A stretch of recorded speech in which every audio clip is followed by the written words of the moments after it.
And welcome back to the Morning Go. My name is Eric Avalos, and we have another weekly update with Dr. Harrington. Hey, Dr. Harrington, how you doing? I'm doing great. How are you? Oh, I'm doing quite well, actually. Um, Busy week this week, huh? Yes, it's just a different flavor every week. You might think that, something's going on the previous week and that settles down. And this week there's new issues, there's new cases, there's new questions to decide, there's new planning to go ahead. It's never the same thing. And that's kind of one of the quandaries with this whole COVID pandemic is we're not always playing from a playbook that we know what to do. There's new scenarios that come up each week. And so it's always kind of something different that we've got to figure out or plan for or mitigate, if you will, with the disease. I hear you. There's been quite a few new cases this week. 13 this past week, or 13 in the month of June. Is that correct? I would say the month of June, if I'm kind of right. Yes, because we 13 in had the month of stayed quiet here from April 30th until June 8th. And then we had a first case on June 8th. And then in this past week, we then had several other cases. And is this kind of in part because we're just doing a very, very thorough job of this contact tracing?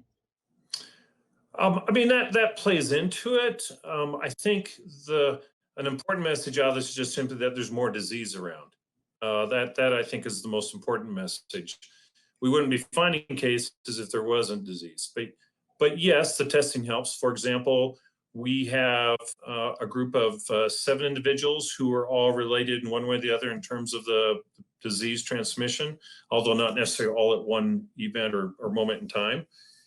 And so that that is a function of testing and our contact tracing. In fact, I think it's a success story. We had a positive case. We then figured out close contacts. We tested them. We found another case. We made other close contacts. So yes, that's a story of success to the extent that what we hope we're doing is we're locating and isolating all cases so that they don't continue to spread the disease. Because many of these cases we've have had very mild symptoms. We've not had most of them having to go to the hospital or anything like that. So people might overlook a sore throat or some other mild symptoms. Yeah, I think it's super important. You said identify and then isolate. That can't be under talked about. Like it is a due diligence that you just did. That's so good. And to make that be successful, we've got to have the cooperation from our citizens, especially those who are positive or identified as a close contact. And, for the most part, people are very helpful. I would say we've seen that here the past week. We've had a lot of people be very helpful, and they tell us who they think their close contacts are, what activities or places they've been involved with, where they had contact with other people. And that's allowed us to find several of these cases. So I think that's a credit to our case contact team, and it's a credit to those patients involved that they were helpful in the investigation process. So Routt County is not closing any of their bars or restaurants in lieu of all these new cases that are surfacing. Is that because we're mitigating it correctly? Well, in part, yes. So we have an approved variance from the state that we got here a few weeks ago that allowed us to open up bars and restaurants and to a capacity above what was at that time allowed by the state. The state has made a regime where individual counties can apply for variances that allow them to open up to a greater degree than what the statewide orders are. To get those variances approved, we've had to submit a plan with supporting paperwork to show that we have a low prevalence of disease in the community, that we have adequate hospital capacity, we have adequate testing capacity, and factors like that to show that we're a lower risk place and that we have the capacity to deal with cases as they develop. So because we could meet all those marks, the states allowed us a variance that allowed us to open bars, restaurants and bars. And with that variance, we're allowed to continue those being open now, even though the state just put out some different orders. If our disease rate continues to climb, though, there may be some impact on those things. For example, with the variance approvals, they've written in there some things that if we pass certain marks, the variance then gets rescinded, if you will. So, for example, one of those marks is if we have 26 cases in 2 weeks, then our variance would be rescinded by the state. 26 in 2 weeks. and we're Yes. 13 in the entire month. So in perspective, it's really not as bad as it's being portrayed. I mean, it's bad.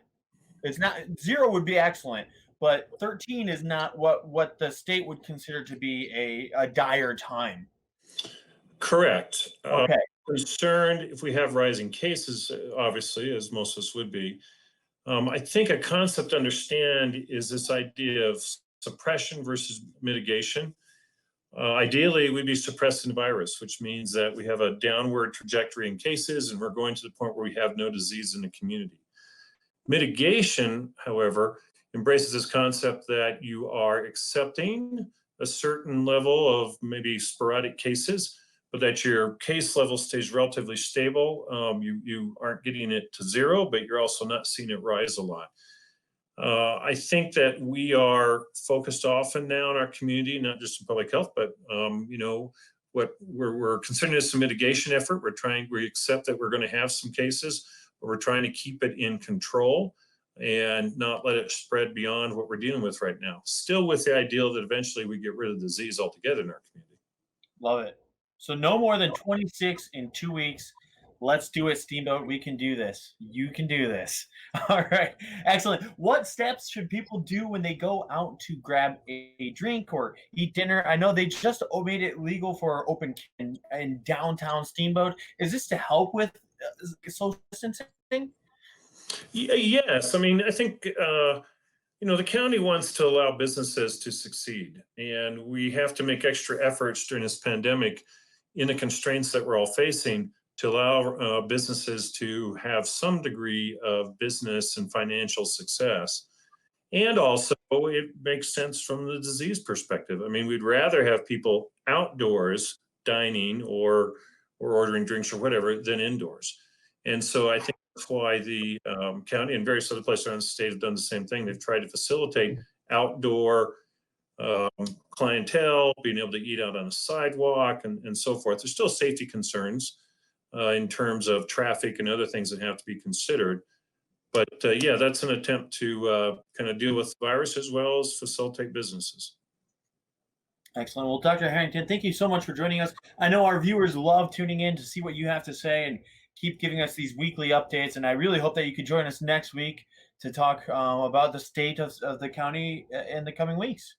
No, enjoy it and appreciate that you're part of our effort to get information out there and help the community understand what they can do to reduce the spread of this disease. Which is just maintain that social distancing, wear a face mask, wash your hands, stay clean, people. Stay clean. Small groups, even though businesses like restaurants are allowed to have some larger group sizes, the state still has a health order says that you're supposed to do local groups within 10 or less.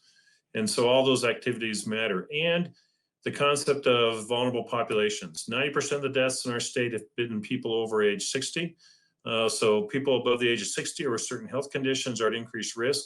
And while we have disease still going on, they still need to kind of practice more of a stay-at-home approach. Well, thank you so much, Dr. Harrington, for joining us today. I really appreciate it. I know the viewers at home are loving these weekly updates with you. I hope we can have you back in next week to talk more about the state of our county. But until then, where can they find out more information? Sure. And thank you for having me on. I appreciate that you're helping us get information out for the community so they can understand this disease and how to prevent its spread. So some good sources of information include the state or the county public health webpage, the city webpage. Most of the clinical entities in our communities have information on their webpages, such as the hospital, various clinics, the state public health department webpage, and the CDC all contain information I think most people would find helpful. Excellent. So guys at home, stay tuned. Go check out those websites, and we'll be right back after this break.